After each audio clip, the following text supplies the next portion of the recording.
the staff at Aperture. The most exclusive restaurant on the Upper East Side didn't walk. They glided. They didn't speak. They murmured. Every movement was a ballet of silent, deferential service orchestrated to appease the city's elite. But on Tuesday nights, the air itself seemed to hold its breath. That was Alex Sterling's night, a man whose net worth was rivaled only by the chilling legends of his temper. For 5 years, no one had dared to meet his gaze, let alone challenge him. Tonight, a new waitress just picked up his table, and she was about to break every rule. Alex Sterling did not dine. He presided. His table number 12 was a throne of judgment overlooking Central Park's glittering expanse. It was always empty, held for him every Tuesday, a silent testament to his power. The cost of keeping that prime real estate vacant for an entire evening was a rounding error in his vast fortune, but the message it sent was priceless. I own this space. I own this moment. He arrived at precisely 8:15 p.m., not a second before or after. He didn't have a reservation in the traditional sense. Rather, 8:10 p.m. on Tuesday was simply his. He moved with a predatory grace, his tall frame cloaked in a custom Brioni suit, the color of a midnight storm. His face was all sharp angles and unforgiving lines dominated by eyes the color of steel. There was a small faded scar near his right temple, a detail most were too terrified to ever notice. The restaurant manager, Robert Finch, a man who had placated sheikhs and senators, would visibly pale upon his arrival. Robert's practiced smile would tighten. His palms would grow slick with sweat. Mr. Sterling. An honor as always, Robert would begin his voice, a carefully calibrated pitch of reverence. Alex would rarely reply. A curt nod was the most Robert could ever hope for. Alex's gaze would sweep the room, and under its weight, conversations would quiet, laughter would die in throats. He was a black hole of charisma, pulling all light and warmth into himself, and leaving only a cold, unnerving void. His demands were the stuff of restaurant legend. The water had to be Fiji chilled to exactly 4 Todagaselis, served in a baccarat crystal glass that was hand-polished until it was invisible. The slightest smudge, a microscopic watermark imperceptible to a normal eye, and the glass along with the waiter who brought it would be dismissed with a flick of his wrist. His steak, a specific cut of A5 Wagyu from a private farm in Kobe, Japan, was to be cooked for exactly 2 minutes, and 15 seconds per side, rested for 10 on a plate heated to 65 degrees. The resident chef, a Michelin-starred artist named Antoine, once confessed he had more anxiety cooking for Alex Sterling than he did for the world's most renowned food critics. Tonight, the usual terror was amplified. The regular senior server for Alex's section, a veteran named Paul, had called in sick with a stomach flu, so violent he'd described it as biblical. A collective wave of panic washed through the staff. No one wanted that table. It was a career graveyard. One wrong move, a fork, placed a millimeter out of alignment, a shadow cast over his menu, could result in a verbal evisceration so precise and cruel it would haunt you for years. Or worse, a quiet word with Robert that would see you blacklisted from every fine dining establishment in the city. The staff huddled near the kitchen entrance like frightened sheep. "I'm not doing it," whispered a young waiter named Ben. Last time he told me my posture suggested a congenital lack of ambition. I cried in the walk-in freezer. He once sent back his Sancerre because he said he could taste the bartender's regret. In it added another. Robert wrung his hands, his face ashen. He looked at his terrified team, his gaze pleading. It was then that a quiet voice cut through the panicked whispers. "I'll take the table." All heads turned. Standing there was Clara Reed. She was new only in her 3rd week. She was unassuming in her crisp black uniform, her light brown hair pulled back in a severe practical bun. There was nothing remarkable about her at first glance, except for her eyes. They were a clear, steady hazel, and they held a stillness that was utterly out of place in the high-strung atmosphere of Aperture. She wasn't glamorous or overtly beautiful, but she possessed a profound and unnerving composure. Robert stared at her, as if she'd just volunteered to defuse a bomb. "Clara, are you sure you haven't been briefed on the protocol?" "I've read the file," she said. Her voice was calm, even. The staff kept a literal file on Alex Sterling's preferences. It was 17 pages long, single-spaced. Fiji water, 4 degrees. Baccarat glass, 3-cloth polish. He doesn't like to be asked questions. Present the specials, then remain silent until spoken to. "I understand." Robert was desperate. "Okay, Clara. Okay. Just be perfect. More than perfect. Be invisible." Clara gave a single firm nod. She picked up a polished silver tray, upon which sat a bottle of Fiji water and the single gleaming baccarat glass. She didn't tremble. Her hands were rock steady. As she walked from the dimly lit service area into the main dining room, the ambient sound seemed to fade away, focusing on the soft, confident tap of her sensible shoes on the polished marble. She approached table 12. Alex Sterling didn't look up from the financial reports on his tablet. He never acknowledged the arrival of the staff. They were meant to be faceless, silent automatons. Clara placed a linen coaster on the table with a whisper, soft touch. She poured the water the stream, silent and flawless, stopping exactly 1 inch from the rim. She placed the bottle down, its label facing him perfectly. She had done everything by the book.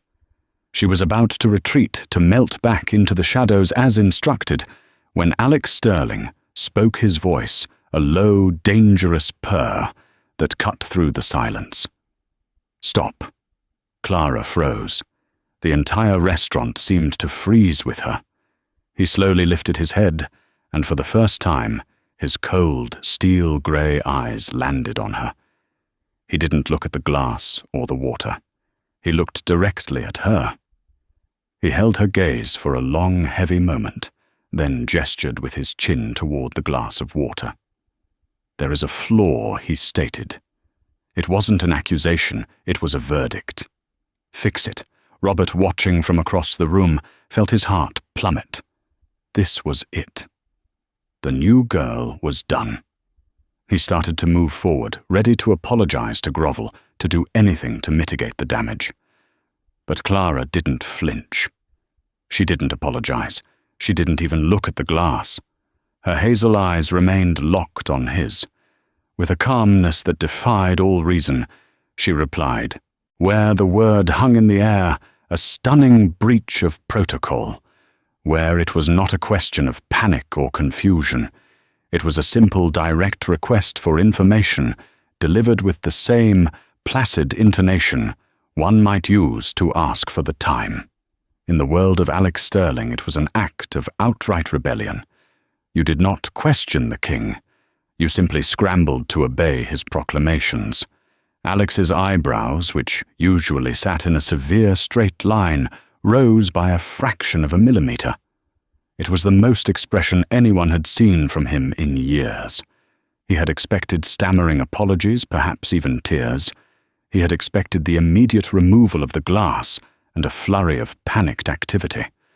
What he had not expected was a challenge, however polite. His gaze narrowed the steel in his eyes, hardening into surgical scalpels. He was dissecting her, searching for the weakness, the fear he always found. He saw none. He saw only a steady, unblinking curiosity. "Are you questioning my observation?" he asked, his voice dropping another octave, becoming silkier, deadlier. It was a verbal trap designed to make her flounder. Robert had started his pathetic shuffle toward the table, his hands outstretched in a gesture of supplication. "Mr. Sterling, my deepest apologies.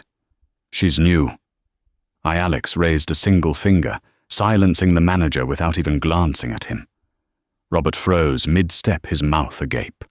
The entire dining room was now a tableau of suspended animation, every patron and staff member watching the confrontation at table 12. Clara's focus remained entirely on Alex.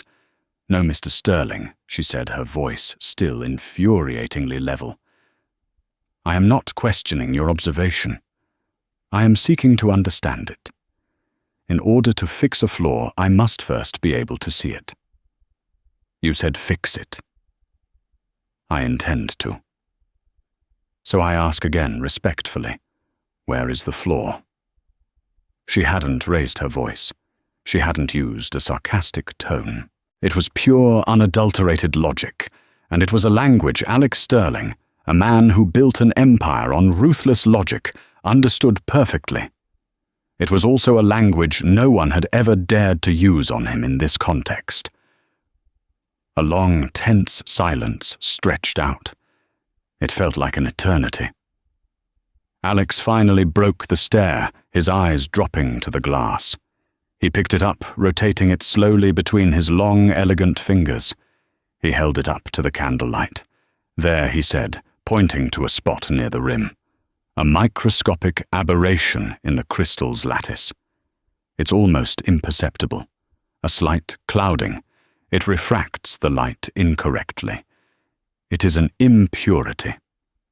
Clara leaned forward slightly, her gaze following his finger. She looked at the spot for a moment, her head tilted. Most people would have pretended to see it, nodding frantically in agreement. Clara did not. "I see," she said. And then she did something even more audacious. "May I?" She held her hand out for the $300 baccarat glass, currently held by one of the world's most formidable billionaires. The collective gasp in the room was almost audible. Robert looked like he might actually faint. Alex stared at her outstretched hand, then back at her face.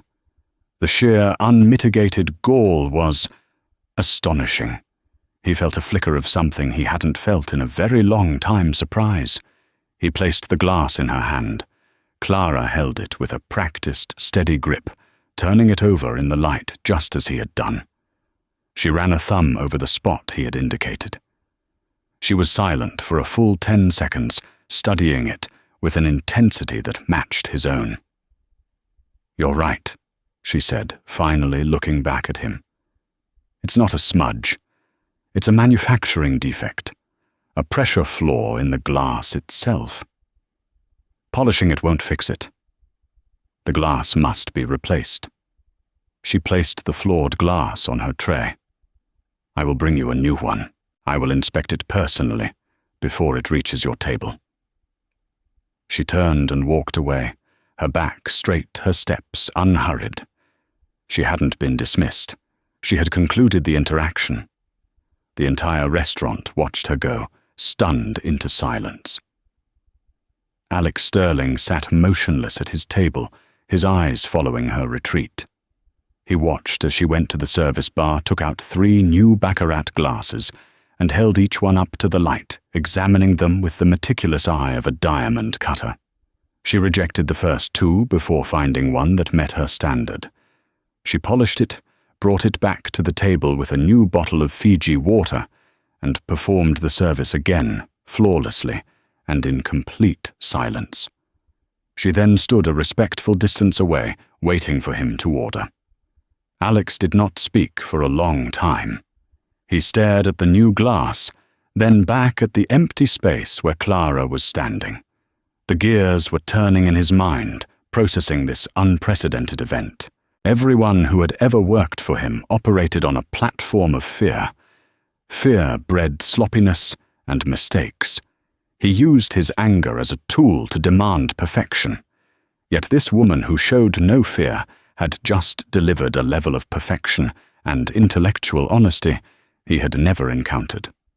She hadn't just obeyed, she had understood, analyzed, and corrected. He finally looked at her. The Wagyu, he said, his voice, clipped, and a bottle of the 82 Petrus. It was his usual order, but the way he said it was different. It lacked the usual implicit threat. It was simply an order. Clara nodded. "Excellent choice, sir." And she was gone. For the rest of the evening, the service was a masterclass in silent perfection. Clara anticipated his needs without hovering. His wine was decanted flawlessly. His meal arrived at the precise temperature. She moved with an economy of motion and a quiet confidence that was both calming and deeply unsettling to him. He found himself watching her as she moved through her section, attending to other tables. She was just as efficient with them, but he noticed a subtle warmth, a brief smile for an elderly couple, a quiet word with a family celebrating a birthday. It was a side of her he had not seen. When he had finished, she cleared his table and presented the bill in a leather folder. The meal came to just over $7,000. He placed his black American Express card in the folder without looking at the total. When Clara returned with the slip for him to sign, he took the pen. He paused, then looked up at her one last time. "What is your name?" he asked. "Clara, sir." "Clara Reed." He nodded slowly. He signed the bill, adding a tip that was more than her monthly salary. But that wasn't the most shocking part. Below his signature on the merchant's copy, he wrote 2 words. "See me." The 2 words on the receipt sent a shockwave through the restaurant. Robert Finch retrieved the bill folder himself, his hands trembling as he read the note. "See me." It was a summons.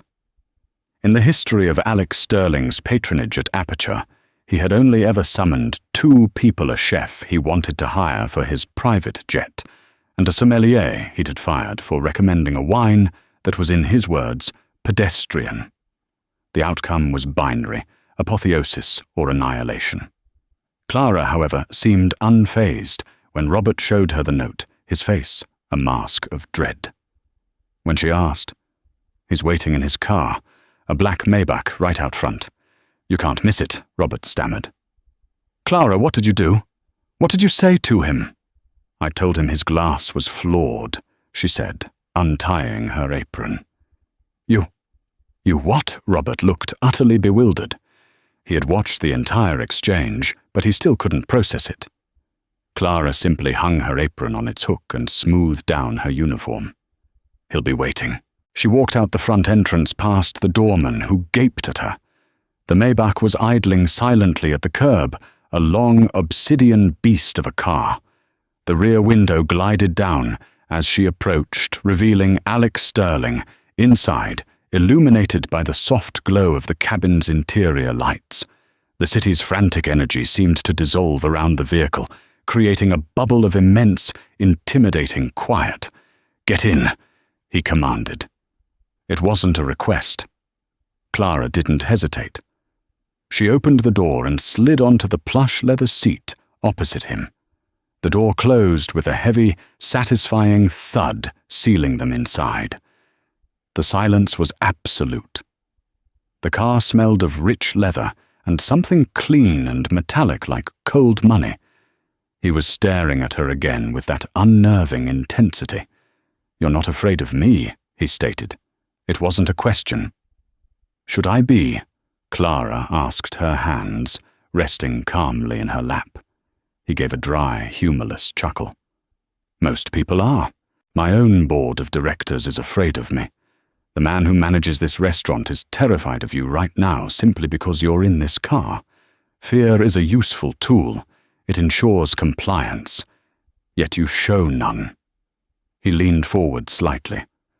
Why, this was the core of it. The anomaly. The variable he couldn't account for. Alex Sterling's world was a complex equation, and he controlled every part of it. Clara was an unknown integer, and it drove him to distraction. Clara considered the question for a moment, her gaze direct. Fear is a response to a perceived threat. A man who is upset about a water glass is not a threat, Mr. Sterling. He's just a man who is upset about a water glass. Her simplification of his entire persona was so blunt, so dismissive of the power he had carefully cultivated, that he was momentarily speechless. It's about standards, he countered, his voice sharp. It's about a lack of tolerance for mediocrity. That watermark, that flaw in the glass, it's a symptom of a larger disease. It's laziness. It's the small crack that becomes a fissure that brings down the entire building. I agree, Clara said. That's why I replaced the glass instead of just wiping it again. They had reached an impasse. Her logic was a perfect mirror to his own. He switched tactics. I had my head of security run a background check on you the moment you left my table, he said coldly, testing her again, expecting a flash of anger or fear at the violation of her privacy. Clara's expression didn't change. And what did you find, Mr. Sterling? Almost nothing, he admitted, a hint of frustration in his tone. Clara Reed, age 28, grew up in upstate New York, high school diploma, worked a series of unremarkable jobs, diner waitress, barista hospital orderly. No social media presence, no credit card debt, no digital footprint to speak of. You're a ghost. In this day and age, that's not just unusual, it's deliberate. He paused, letting the silence build. Who are you? Clara Reed. Clara's gaze drifted to the window, watching the blur of city lights. For the first time, a shadow of something unreadable passed through her eyes. I am exactly what your file says I am, she said softly. A woman who needed a job. That's not an answer, he pressed. The woman I saw tonight was not a simple waitress. You have a composure that soldiers and surgeons spend decades acquiring. You are observant, analytical, and you do not rattle. That is not a skill learned in a diner. The car was moving now, gliding through the empty late-night streets of Manhattan. It was clear he was not taking her home. He was taking her somewhere else. But Clara showed no alarm. It was as if she had surrendered to the current, curious to see where it would lead. Finally, she turned back to him. My mother was sick for a very long time, she said, her voice losing its crisp professional edge and taking on a softer, more somber tone. A rare neurological disorder. For 6 years, I was her primary caregiver. I learned to read EKGs and ventilator displays. I learned how to talk to doctors who saw her as a case file, not a person. I learned how to argue with insurance companies and hospital administrators who held her life in their hands over a misplaced form. She took a quiet breath. When you've spent your days fighting for someone's every breath, when you've watched a monitor that tells you a heart has stopped beating, a rich man's temper over a glass of water doesn't register as a crisis. It doesn't even register as a problem. It's just noise. The confession landed in the silent car with devastating weight. It explained everything. The calmness, the lack of fear, the attention to detail. She wasn't unafraid of him. She was unafraid of everything that wasn't a matter of life and death. His world of power and intimidation was a child's game compared to the world she had inhabited. Alex Sterling, the man who silenced boardrooms with a single glare, was profoundly and utterly silent. He had built his walls so high, so thick, convinced that his own pain and his own standards were absolute. He used his anger as a shield, a remnant of a brutal betrayal in his past that had taught him to trust no one and to control everything. Yet this quiet, unassuming woman had just shown him a form of strength forged in a crucible of real suffering that made his own fortress of solitude look like a house of cards. The car pulled up outside a sleek, modern skyscraper in Tribeca, a building he owned. I have a proposition for you, he said, his voice different now. Quieter, less commanding. I'm a waitress, she said. You are, he agreed, But you are also the most competent person I have met in the last 10 years. I am a man surrounded by sycophants and incompetents. I despise them both." He looked at her, and for the first time there was a flicker of something other than cold analysis in his eyes. It looked like a plea. "I want you to work for me, not as a waitress, as my personal assistant." The position of personal assistant to Alex Sterling was less of a job and more of a 24-hour exercise in crisis management, psychic prediction, and emotional insulation. The previous assistant, a Harvard MBA with nerves of steel, had lasted 6 months before resigning via a tearful text message from a wellness retreat in Bali.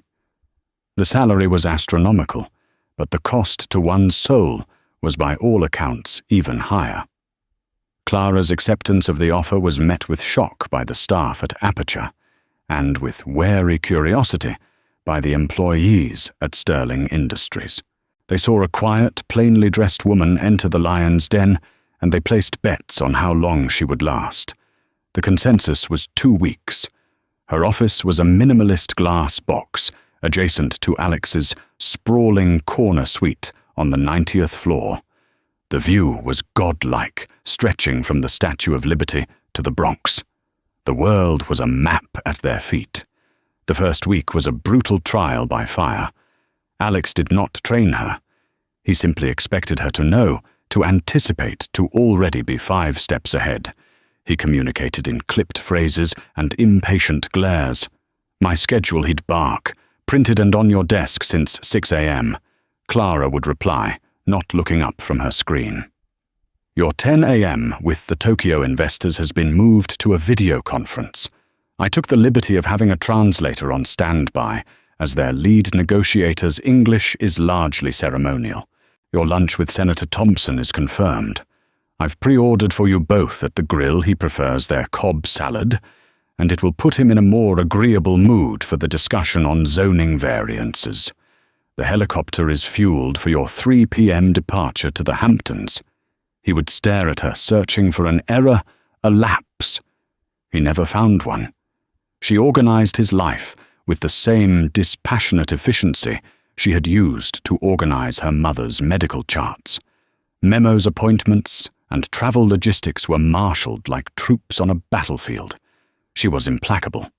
She screened his calls, deflecting powerful, arrogant men with a polite but unbreakable firmness. She learned the intricacies of his multi-billion-dollar empire, absorbing financial reports and market analyses as if they were simple recipes. Alex found himself in an unfamiliar position. For the first time, things were simply handled. The constant low-grade irritation he felt at the incompetence of the world began to subside. The energy he spent micromanaging his own life was now free, and it made him even more formidable in the boardroom. But it was the small things that truly unsettled him. He was a man of rigid routine. Every morning at 10:15 a.m., he drank a specific brand of black tea steeped for exactly 3 minutes.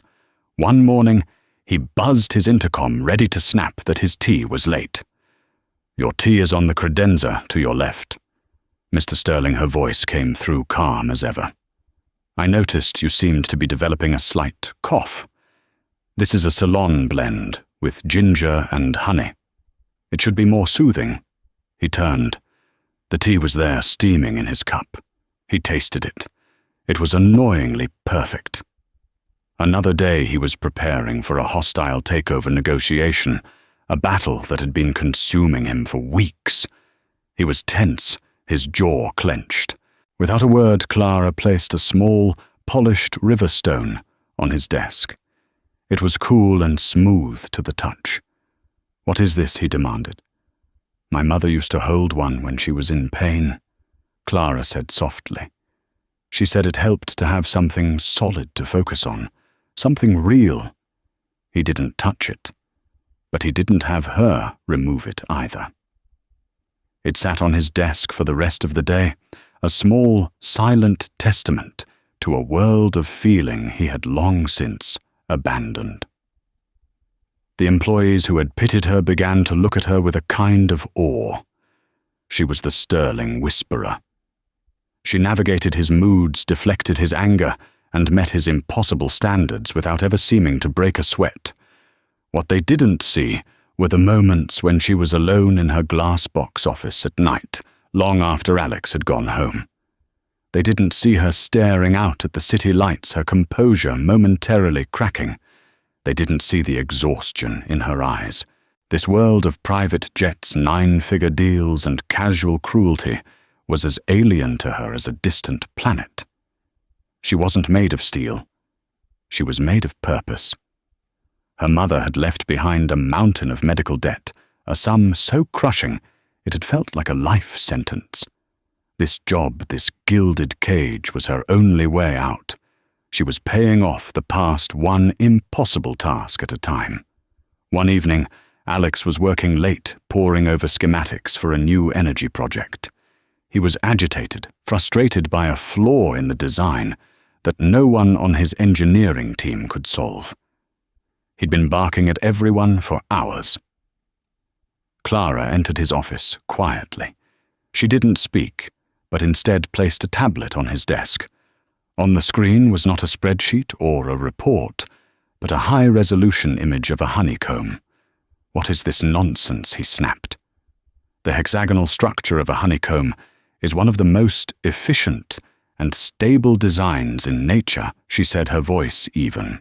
It maximizes strength while minimizing materials. Your engineers are trying to build with right angles and squares. They're fighting physics. Perhaps they should be looking at biology instead. Alex stared at the honeycomb, then back at his own complex, over-engineered schematics. He saw it instantly. The simple, elegant solution had been right there in nature all along. Her mind worked differently. While his team of MIT graduates were stuck in their formulas, she saw the world through a different lens, connecting disparate ideas with an intuitive leap that was nothing short of genius. He looked up at her standing there, in the dim light of his office, the city sparkling behind her. She was more than just competent.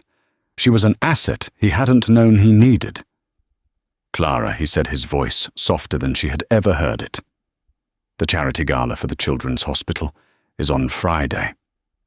My date has become unavailable." It was a lie. He never took dates. He always went alone. "I require you to accompany me."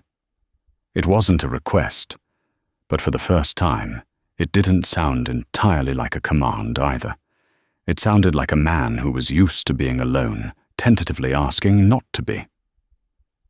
The gala was held at the Metropolitan Museum of Art, a glittering affair where New York's old money and new tech collided in a sea of couture gowns and hushed power brokering.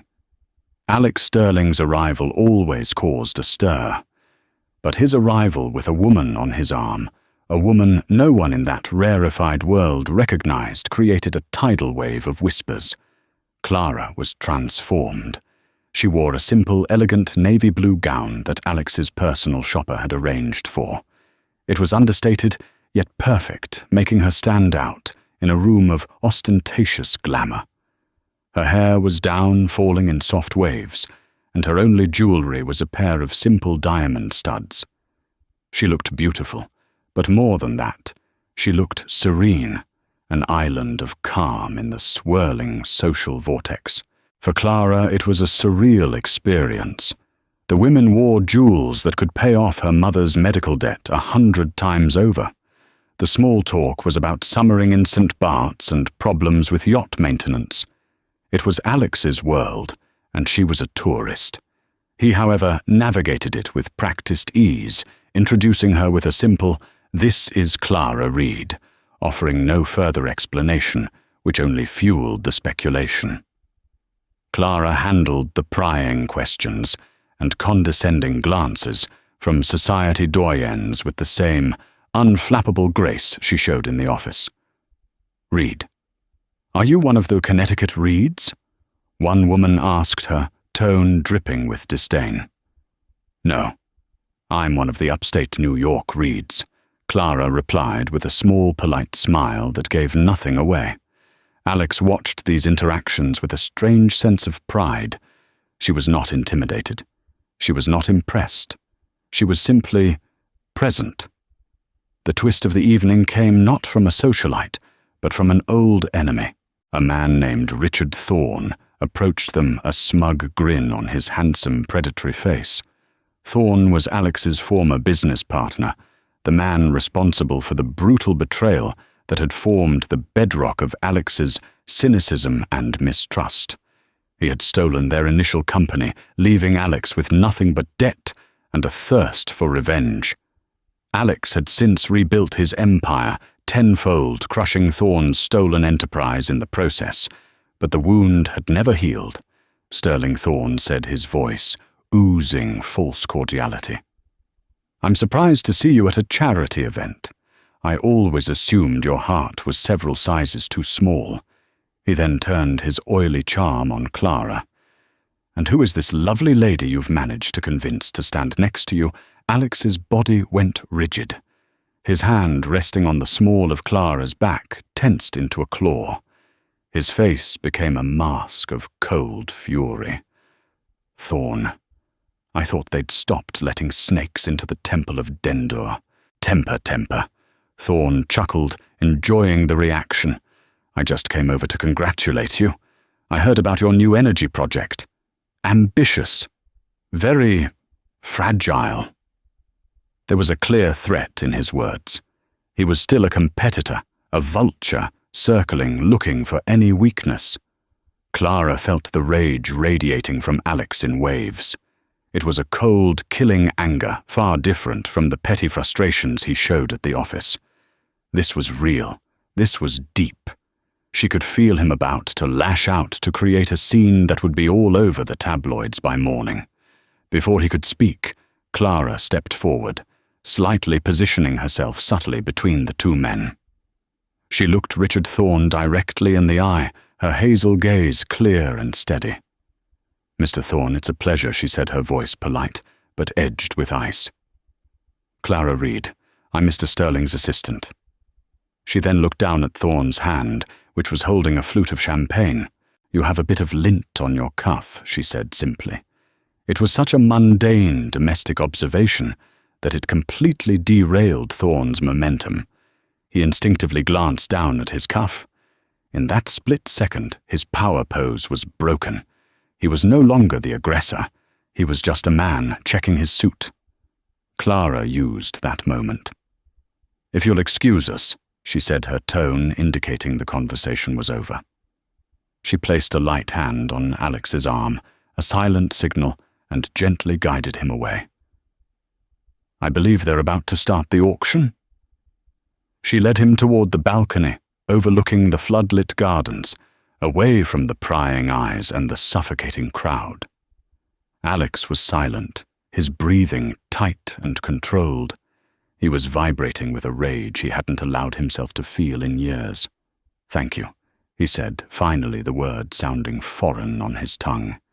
He wasn't thanking her for saving him from public embarrassment, but for something deeper, for seeing the real danger and diffusing it. "He wanted you to lose control," Clara said, stating the obvious. "That's what men like him feed on." Alex stared out at the night sky. "He was my best friend," he said, his voice raw, stripped of its usual armor. "We built our first company from my garage. I trusted him with everything. He gutted it, stole the patents, and left me for dead. The same week, my younger sister. She died on an operating table, a routine appendectomy. The surgeon was tired, overworked. He made a mistake, a small one. The pieces clicked into place for Clara. The obsession with perfection, the intolerance for the slightest error, the deep-seated belief that a tiny flaw could lead to catastrophic failure. It wasn't about arrogance. It was about trauma. His entire life was a fortress built around the memory of two devastating betrayals, one of trust, one of competence. "I'm so sorry, Alex," she whispered, using his first name for the first time. He flinched almost imperceptibly at the sound of it, as if he wasn't used to hearing it spoken with genuine sympathy. He turned to face her, his steel-grey eyes searching her face in the moonlight. The hard lines around his mouth seemed to soften. "Why are you still here, Clara?" he asked the question, heavy with unspoken meaning. "In my office in my life, you offered me a job," she said simply. "You know that's not what I mean." Clara held his gaze. "When my mother was dying," she began, her own voice thick with emotion, "I felt completely alone. I felt like I was the only person in the world who understood the weight of it all, that I was the only one fighting." She took a small step closer to him. "I don't think you should have to be alone in your fight, either." In that moment, under the vast, silent gaze of Egyptian gods and New York skyscrapers, the impenetrable fortress of Alex Sterling developed its first undeniable crack. He looked at the woman before him, the waitress, the ghost, the whisperer, and saw not an employee, but an equal, an ally. Without thinking, driven by an impulse he hadn't felt in a decade, he leaned in and kissed her. It was not a kiss of passion, but of desperation and recognition, a collision of two solitary worlds. It was clumsy, hesitant, and over in a second. He pulled back his eyes wide with shock at his own actions. "Clara, But Clara didn't look angry or offended. She looked understanding. And in her eyes, he saw the terrifying, exhilarating promise of something he had long since given up on a second chance. The kiss changed everything and nothing. In the office, they reverted to their established dynamic. He was Mr. Sterling. She was Miss Reed. The schedules were met, the calls were screened, the empire continued to run with terrifying efficiency. Yet, an invisible current now flowed between them. A shared glance held a novel's worth of unspoken conversation. The sterile space of the 90th floor was now charged with a fragile, unacknowledged intimacy. Alex was a man unaccustomed to vulnerability. The kiss had been an involuntary breach of his own defenses, and his instinct was to retreat to rebuild the walls higher. He became more demanding, his tone sharper, as if trying to push her away and prove that the moment of connection on the balcony had been an aberration. Clara, however, did not push back. She understood his fear. She had seen it in her mother's eyes when she was forced to accept help, to admit she could no longer fight on her own. So Clara gave him space, responding to his professional curtness, with her own unwavering competence, waiting for him to find his footing. Meanwhile, Richard Thorne's threat at the gala had not been idle. Strange things began to happen. A deal with a German tech firm, which had been all but finalized, suddenly fell through. The Germans cited concerns about internal stability at Sterling Industries. Then, a negative article appeared in the Wall Street Journal, quoting anonymous sources who painted Alex as an erratic and tyrannical leader, hinting at an impending corporate collapse. It was a smear campaign expertly executed to sow doubt among his investors and partners. Alex was consumed with fury. This was Thorne's work, a death by 1,000 cuts. He spent his days in a state of controlled rage, working relentlessly with his legal and PR teams to counter the attacks. He was a general at war, and the siege was taking its toll. He barely ate, he didn't sleep, and the shadows under his eyes grew darker. Clara watched him, her concern growing. She saw him isolating himself again, retreating into the cold, lonely fortress that had been his home for so long. She knew that Thorne wasn't just attacking his company.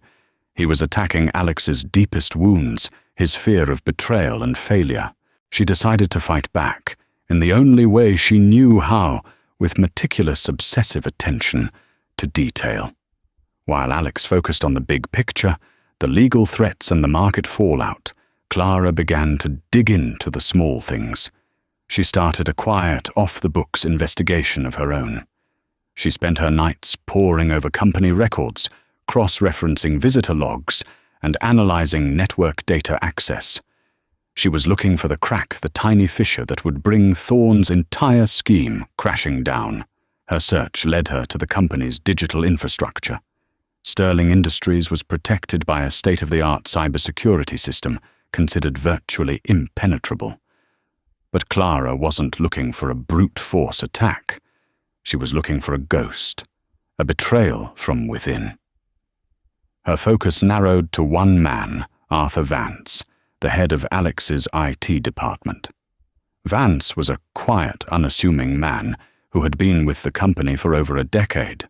He was trusted, respected, and had the highest-level security clearance. On the surface, he was unimpeachable. But Clara noticed anomalies. Vance had recently purchased a home in the suburbs that was well beyond his salary. He had taken 2 undeclared sick days that coincided with the dates of the major information leaks.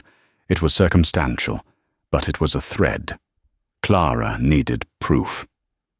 Gaining access to Vance's encrypted work files was impossible without raising alarms, so she thought about the person, not the code. She remembered Alex once complaining that Vance was insufferably sentimental, a fact he despised. She dug deeper, not into Vance's digital life, but his real one. She found an online forum for vintage radio enthusiasts, a small niche community. One user with the handle VintageWaves88 posted frequently about his prized 1938 Philco radio. His writing style, his specific, technical jargon, it was a perfect match for Vance. The 88 in his handle, she discovered after more digging, corresponded to his childhood street address. People were creatures of habit. It was a long shot, a desperate gamble. One night when Vance had gone home, Clara entered the empty IT department. The server room hummed around her. She approached Vance's personal terminal. The system asked for a password. She tried the usual corporate combinations without success. Then, holding her breath, she typed, Philco 9938 or Vintage Waves 88. The screen blinked. Access granted. Her heart hammered against her ribs. She had done it.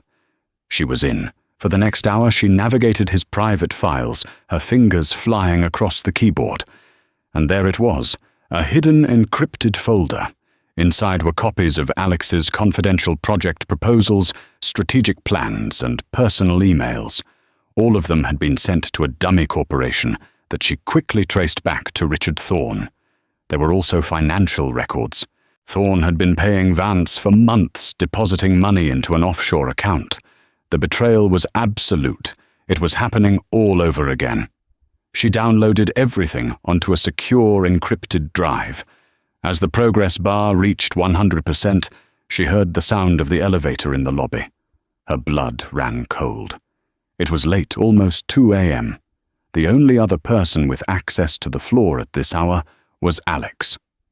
She quickly logged out, erased her digital footprints using a program she'd prepared, and slipped out of the IT department just as the elevator doors opened. Alex stepped out looking haggard and defeated. He was holding a bottle of scotch. He saw her and stopped, his brow furrowing. Clara, what are you doing here so late? I could ask you the same thing, she replied, her voice steady despite the adrenaline coursing through her veins.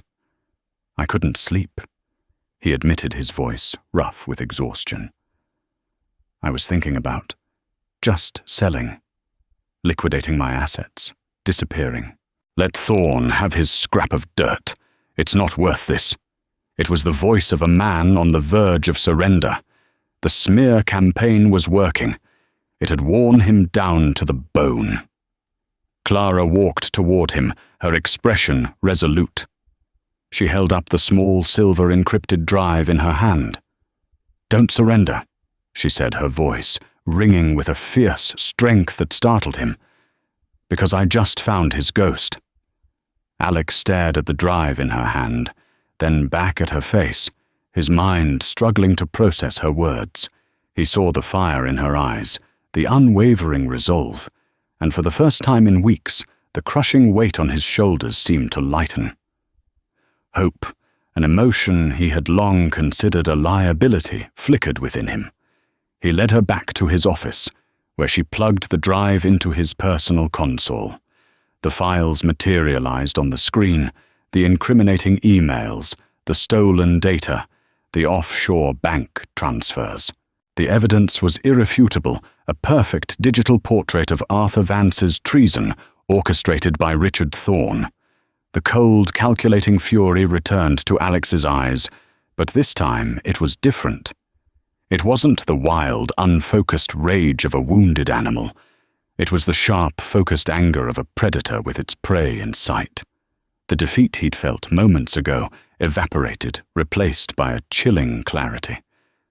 "He didn't just steal my data," Alex said, his voice a low growl. "He used my own system against me. The system I built. The betrayal was personal, a violation that cut deeper than any financial loss." "What are you going to do?" Clara asked, watching him. The old Alex would have destroyed them. He would have called his lawyers, initiated a scorched earth lawsuit, and had Vance arrested in a humiliating public spectacle. He would have crushed Thorne's company into dust and reveled in the destruction. But as he looked at Clara, at the quiet strength that had become his anchor, he realized that path no longer appealed to him. Vengeance was a cold, empty meal. He wanted more. He wanted justice. "Thorne wants to convince my board and my investors that I'm unstable," Alex said, a slow, dangerous smile spreading across his face. "I think it's time we gave them a show." 3 days later, Alex Sterling called an emergency meeting of the board of directors and his key investors. He also, in a move that shocked everyone, invited Richard Thorne under the guise of discussing a potential ceasefire. Thorne, arrogant and convinced of his victory, accepted, immediately seeing it as an opportunity to witness Alex's final surrender. The boardroom on the 90th floor was thick with tension. The board members looked grave, swayed by the negative press and Thorne's back-channel whispers.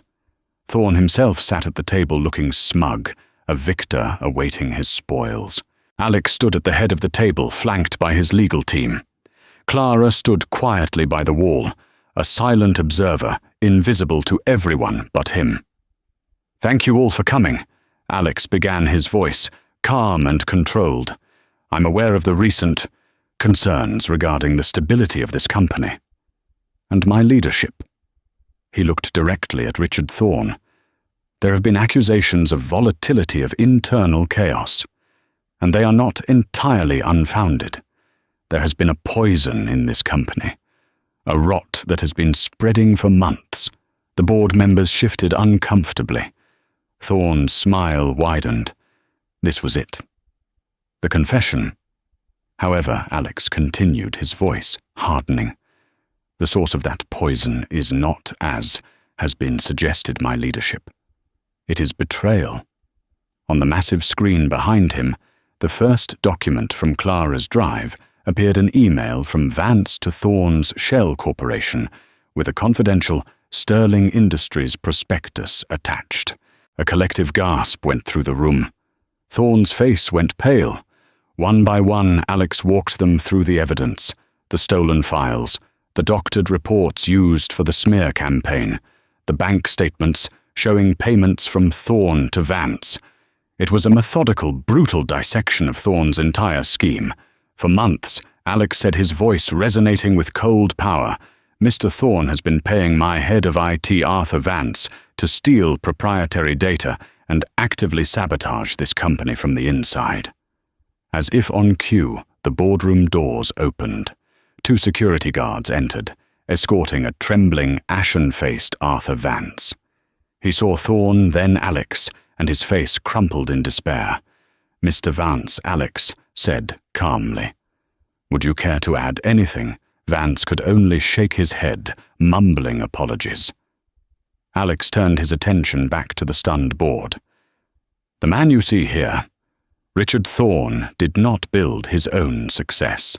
He tried to steal mine, just as he did 15 years ago. He is not a competitor. He is a parasite, and parasites are meant to be starved. He then laid out his masterstroke.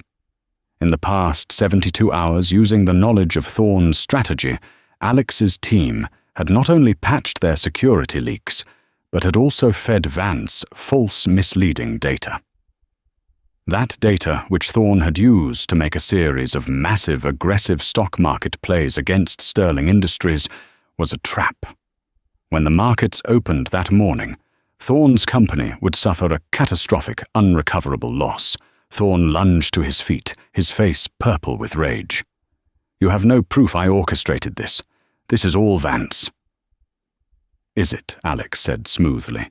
He nodded to Clara. Clara stepped forward and placed a small audio recorder on the table. She pressed play. A voice filled the room, Richard Thorne's voice captured from a call he'd made on a non-secure line that Clara had flagged. It was a recording of him giving Vance specific instructions, gloating about how Alex would never see it coming. Checkmate. Richard Thorne stared at Clara, his eyes wide with disbelief. He had never even noticed her. This quiet, unassuming woman had been the architect of his downfall. He slumped back into his chair, utterly defeated. The meeting ended with the board giving Alex a unanimous vote of confidence. Investors were clamoring to double down on their positions. Thorne was left to face SEC investigations and corporate ruin. As the room cleared, only Alex and Clara remained. The afternoon sun streamed through the panoramic windows, bathing the office in a warm glow. The storm had passed. Alex walked over to her, his expression one of profound gratitude, and something more, something deeper. "You didn't just save my company, Clara," he said, his voice quiet. "I think you saved me." He had been so lost in his fortress of anger and mistrust, fighting old ghosts. She had not only shown him a way out, but had fought right alongside him. She had shown him that strength wasn't about building walls.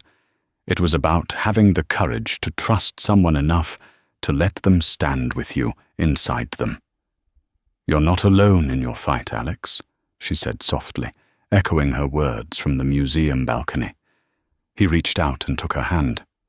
This time, it wasn't a desperate, impulsive gesture. It was a deliberate, gentle connection. "I was offered the role of a lifetime as your personal assistant," he said, a rare, genuine smile touching his lips. "But it seems I'm the one who has been assisting you. You are a strategist, a leader. This office, this glass box next to mine, it's too small for you." He gestured to the empty chair at the other end of the long boardroom table. "I'm creating a new position.